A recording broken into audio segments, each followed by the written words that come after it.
Yaya apesi bino nyonso mbote na kombo na Yesu Masiya.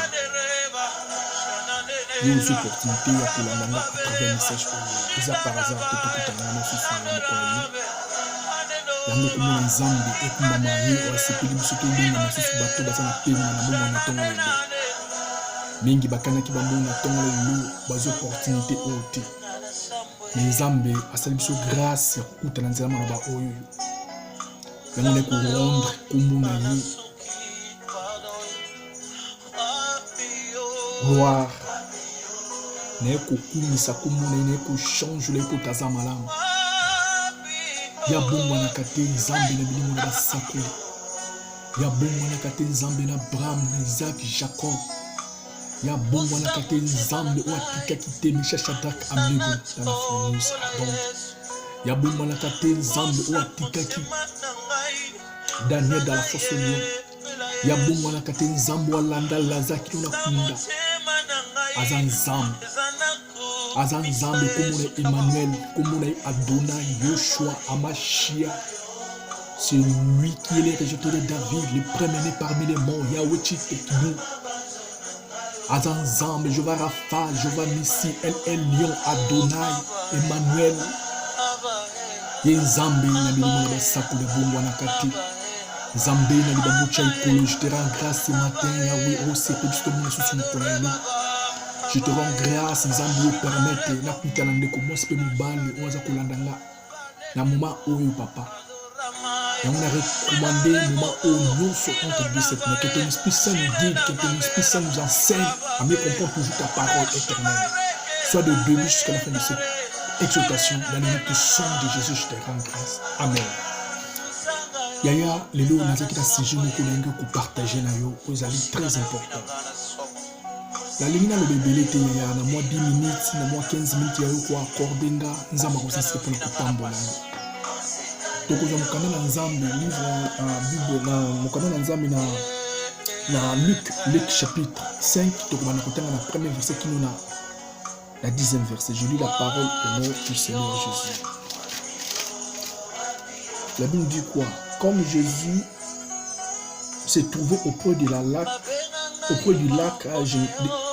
de Génézareth et que la foule s'est pressée autour de lui pour entendre la parole de Dieu. Il vit au bord du lac deux barques d'où les pêcheurs étaient descendus pour laver leurs filets. Et il montant dans l'une de ces barques qui était à Simon et il pria de s'éloigner un peu de terre. Puis il s'assit de la barque, il enseigna la foule. Lorsque lui cessait de parler, il dit à Simon, avance en plein mot et jetez vos filets pour pêcher.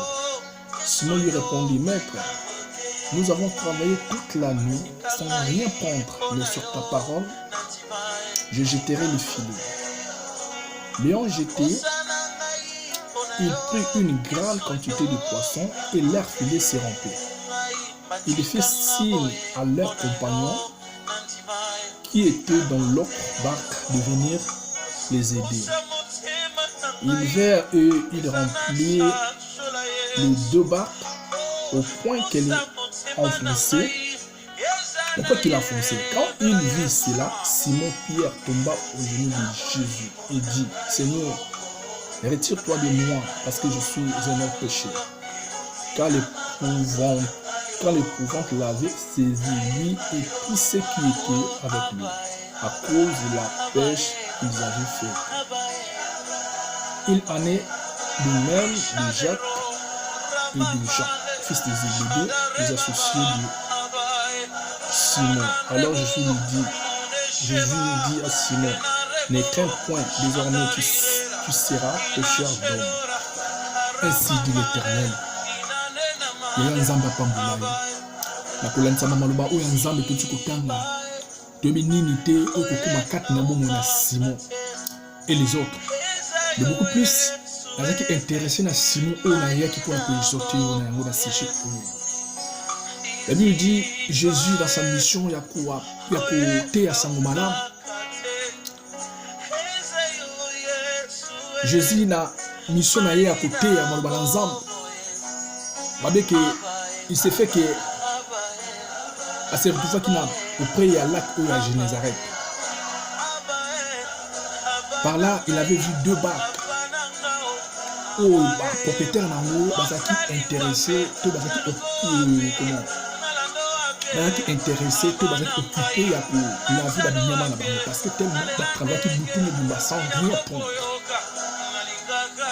Lui qui était professionnel dans lac ou à Génézareth, lui qui était spécialiste dans lac ou à Génézareth. Mais cette nuit-là, va travailler bouton sans rien prendre quelque chose. Oui, na coupé ça tout au défi ça bango au défi ça Jésus-Christ c'est boîte a tia qui sang malam na bateau balande qui pour la comme le balanzambe bon na possible ça côté à mal balanzambe ayebi si Simon si akoko poussa mo musika boîte et sika maizali abwa kamonyama et c'est ton Simon à répondre de Jésus Seigneur. Nous avons travaillé toute la nuit sans rien prendre. Je suis spécialiste en matière de pêche au lac ou à Génézareth. Je suis professionnel dans le lac ou à Génézareth. Mais boutou oyoyo, tu travailles boutou sans rien prendre quelque chose. Tu m'as espérer parfois. Dans le de travail qui te cause quelque chose, mais on n'a rien, on a essayé sans rien prendre. Sans rien prendre.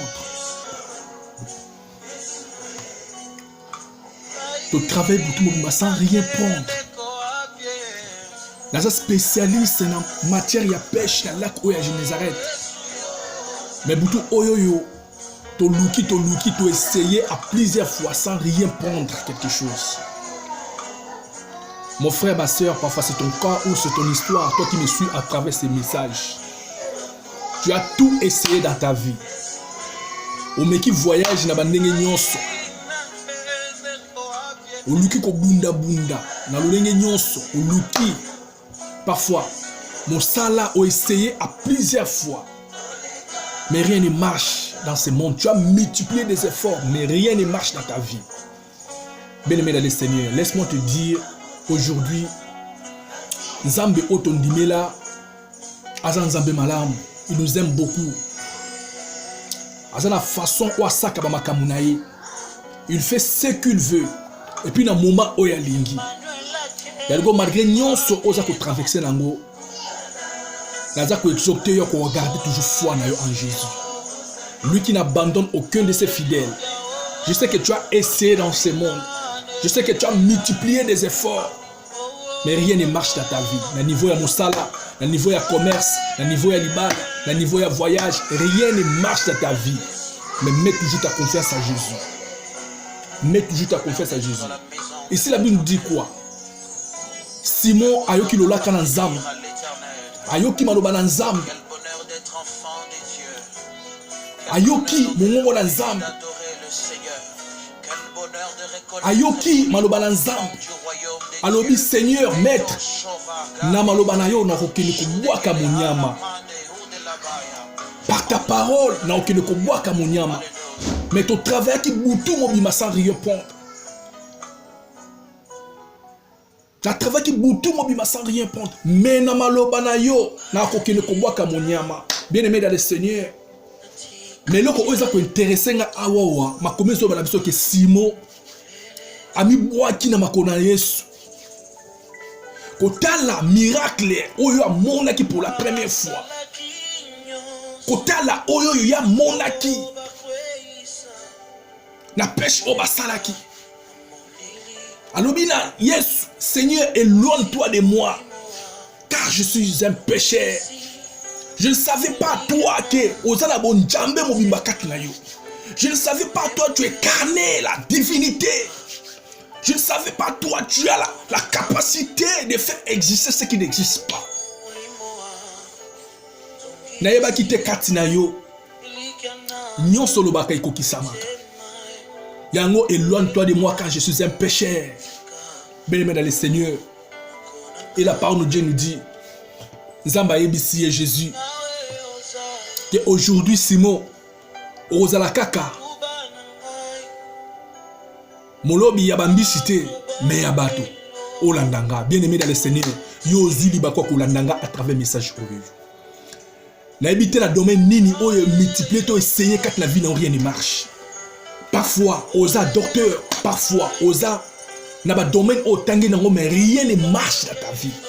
Tu es licencié, tu es gradué, tu es un grand commerçant, tu es un grand commerçante. Mon frère, tu as multiplié des efforts, mais rien ne marche dans ta vie. Rien ne marche dans ta vie, bien-aimé dans le Seigneur. Rien ne marche dans ta vie. Au bundi le kolo moi si abundaka pour ko sunga parfois du bota, mais rien ne marche dans ta vie.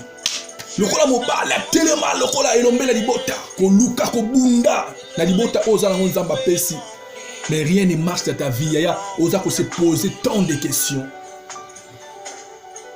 Yango na ekoloba na yo lelo oyo yo mon frère, garde toujours ta foi quelque soit non oza ko traverser na yango.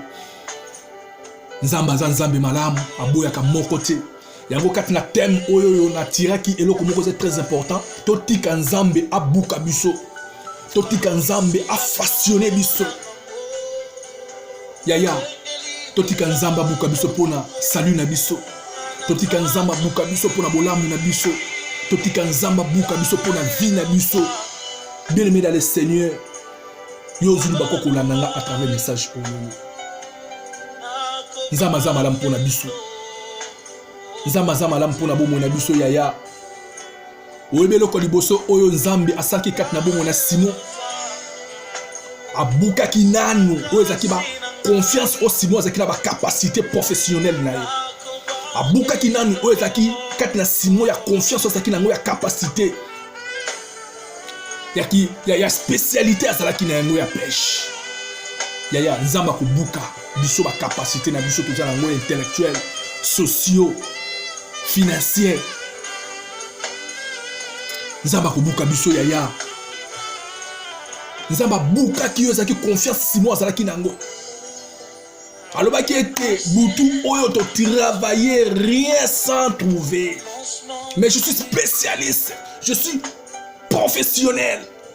Ba qualité na yo na te yango saki ke ya lobo mbisi to zo quantité ya nombre mbisi yo zo ki yaya. Yango nzamba ko buka ka confiance na biso. To tia confiance pas nzambe ki na ba capacité na biso. Parfois on compter la beauté na yo. Yaya beauté non que personne di balate. Parfois osa nommé na miss.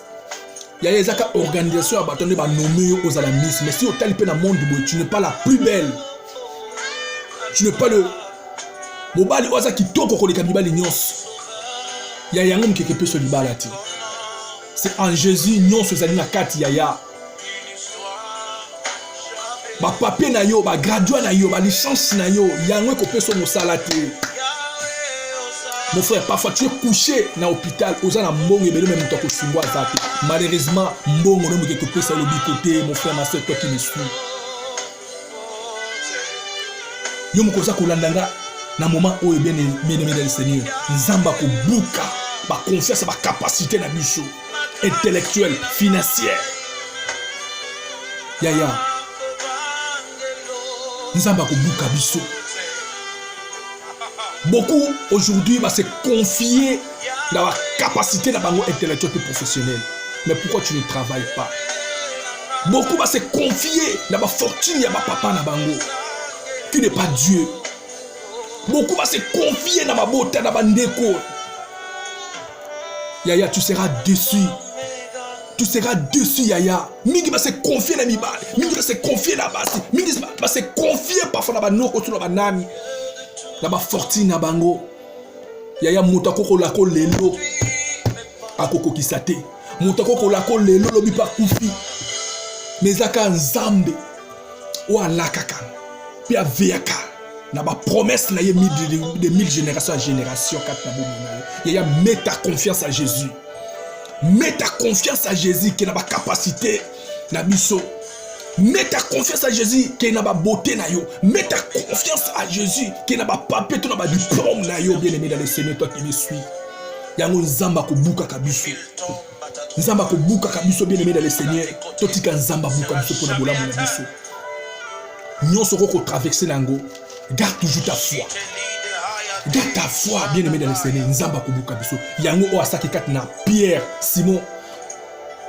Ya liboso asaki na buka qui non confiance, ya capacité au Simon asaki na kat na mutu. Abuka ki nanu confiance au Simon asaki na mutu bien aimé dans le Seigneur. Totika nzamba buka biso. Totika nzamba façonné biso bien aimé dans le Seigneur. Ma sœur, mon frère, toi qui me suis en ces moments, totika nzamba façonné biso. Totika nzamba buka biso. La raison pour laquelle il dit dans Matthieu chapitre 16 verset 24, si quelqu'un veut me suivre, qui se renonce et puis il s'en charge de sa propre croix. Et puis, il y a Kolandanga. Yaya. Nzamba zanzambe malam. Nzamba zanzambe malam. Quel que soit, nous sommes qu'on traverse l'ango. Yaya, garde toujours ta foi. Garde ta foi, Yaya. Garde ta foi. Garde ta foi. Garde ta foi, Yaya. Garde ta foi. Sois calme. Dieu sait ton problème. Nzamba zako mona yo, nzamba zako yoka yo, garde ta foi, bien aimé dans le Seigneur. Totika nzamba façonné biso. Totika nzamba façonné biso yaya, totika nzamba façonné biso lokola. Pontier. Totika nzamba façonné biso comme le pontier. Façonne l'argile. Pour la kobimisa vase, c'est très important. Totika nzamba façonné biso. Totika nzamba buka biso yaya. Totika nzamba buka biso. Totika nzamba buka biso ke kotia confiance na biso na ba capacité na biso. Totia confiance na biso na ba capacité na biso yaya. Totika nzamba buka biso. Totika nzamba buka biso. Totika nzamba buka biso libanda nzambe loko mukizate. Libanda na nzambe récite zate, libanda na Yesu récite zate yaya. Libana na Yesu récite zate naza ko exoto na kombo na Yesu Masia yoza kolandanga actuellement. Confesse na biso Seigneur to place yango kat na Yesu Masia. Libana na Yesu eloko ezate échec. Libana na Yesu eza déception. Libana na Yesu eza kufa. Libana na Yesu eza danger. Libana na Yesu eza embuscade. To place confesse na biso pa Yesu. To longo là-bas confiance na biso na ba capacité aux ali intellectuelle financière, ba fortune. Na bata mokili mais to placer confiance na biso pa nzambe. Aza nzambe malam. Confiance na biso sengeli eza la placer na Yesu Masia. Yaya si to tie confiance na biso bata mokili. To na ba capacité na biso. To kozala toujours déçu. Yango mokele ngaki na exhorter yango. Tu vois Paul, Pierre, Simon. Azaki na confiance ya ba capacité na ye. Il y a spécialité là, il y a qui professionnalisme là, mais rien n'est marché dans la vie de Simon. Rien n'est marché dans la vie de Simon. Mais tanga ndimaki, lolaka ensemble, tanga yokaki, tanga plasaki kondima na ye na maloba o Yesu apesaki, to alobaki na ye. Bikamwa etali samaki. Yango placé kondima na yo pa na Yesu. Yo landi ngai à travers message oyo. Et puis Zambe wana aza fidèle et juste. Ya kotele makata bomo na yo. Na bombe na kombo na Yesu Masia yoza kolandanga. Rien ne marché ou essayaki na makamu nyonso na ba domaine nyonso et marchaki te. Mais à travers maloba on a ko déclarer dans le nom puissant de Jésus-Christ Nazareth. Oyamba lobiko na yo. Oyamba bikamwa na yo. Oyamba élévation na yo. Et si quelqu'un maki parfois ça qui n'a dans voyage, au meki, o essayer le cola Simon, a essayé que rien ne marché. Mais on a déclaré que le confinement dans le nom puissant de Jésus. Parfois le gars qui bala, parfois ça qui n'a mongo za mongo te, parfois ça salaté, au meki n'a pas moyen nyonso, rien ne marche. À travers ces paroles, on a déclaré et le confinement dans le nom de Jésus. La bonne le cola moi n'a pas mon sein dans mon nzamba. Tika nzamba pambola bino na kombo na Yesu Masia. Amen.